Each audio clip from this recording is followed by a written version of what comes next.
পছন্দের প্রার্থীকে ভোট দিয়েছি। আশা করি একটা সুফল পাবো আমরা, আর সুষ্ঠু নির্বাচন আশা করছি। এর পরবর্তীতে আবার রাকসু আমরা পাবো কি না আমরা জানি না, আমরা ফাইনাল ইয়ার স্টুডেন্ট, তো এটা জন্য আমাদের একটা উচ্ছ্বাস কাজ করতেছে। গতকাল রাতে আমাদের চাঁদ রাত ছিল, তো আজকে মনে হচ্ছে ফাইনালি আমরা ঈদের দিন চলে আসছি নিজের মানে যোগ্য প্রার্থীকে ভোট দেওয়ার জন্য, এবং আমরা খুবই এক্সাইটেড।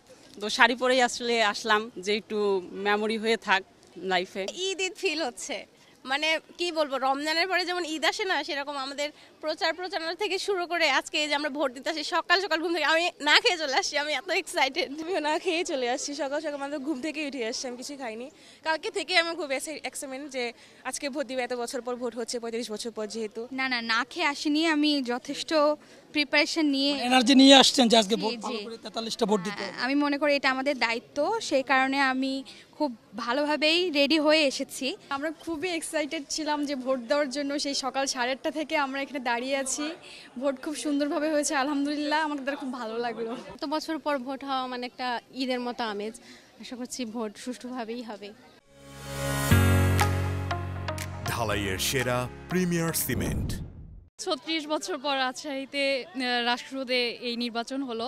আমরা খুবই ভালো একটা পরিবেশ পেয়েছি, ভিতরের পরিবেশও খুব ভালো ছিল, এবং আমরা আশাবাদী যে একটা সুষ্ঠু নির্বাচন হচ্ছে এবং এর ফলাফলটা সুষ্ঠুভাবেই হবে। আলহামদুলিল্লাহ, অনেক ভালো লাগছে। তো রাকসু নিয়ে অনেক মানে একটা আমেজপূর্ণ পরিবেশ ছিল ক্যাম্পাসে, পরিবেশ ভালো, ভোটাররা মানে নির্ভয়ে ভোট দিচ্ছে। আশা করি কোনো রকম কোনো বিশৃঙ্খলা হবে না, তো ভালো লাগছে সবারই মোটামুটি। আমাদের ঊর্ধ্বতন কর্মকর্তা আমাদেরকে যেভাবে ডিপ্লয়মেন্ট হওয়ার কথা বলেছে, আমরা অলরেডি সেভাবেই ডিপ্লয়মেন্ট হয়েছি। 6:30টার সময় আমরা ডিপ্লয়মেন্ট হয়েছি, এবং আমাদের সঙ্গে সাদা পোশাকের পুলিশ আছে, এই যে রাজশাহী ইউনিভার্সিটির ছাত্রীরা যেগুলো এনসিবি ছাত্রছাত্রী আছে, আমরা অলরেডি সবাই তৎপর আছি। খুব মানে উৎসবমুখর পরিবেশে ভোট গ্রহণ হচ্ছে। পরিবেশ অত্যন্ত ভালো এবং আইন শৃঙ্খলা পরিস্থিতি স্বাভাবিক আছে। আমরা আশা রাখছি এর অবস্থায় আমরা শেষ করতে পারবো, এই ভালো অবস্থাতে আর কি।